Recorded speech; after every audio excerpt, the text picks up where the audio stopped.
Hey guys, Eric here with a farm truck financial update on the 2021 Toyota Land Cruiser conversion. Things seem to be going smoothly on the Grand Cruiser build, but let's get some more details from the man himself down at Sparks and Gears in Naples, Florida. Michael? Hello, my name is Michael with Sparks and Gears. This is Eric's 2021 Land Cruiser, last year the V8. We just got done installing the hidden bumper, the SDHQ, with the COMEUP winch. Also the ARB hooks, where the COMEUP winch hooks nicely.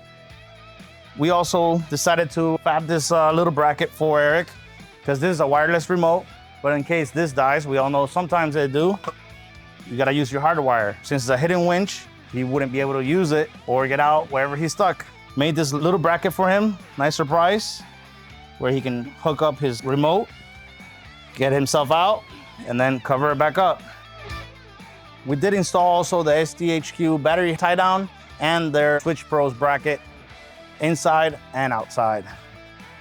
And lastly, we installed the Baja fog lights. We're making great progress in the Grand Cruiser. We have a few more goodies we're gonna be installing. Please stay tuned for more updates. So if you want to ride along and join the build with us, like and follow, and we'll fill you in with all the updates.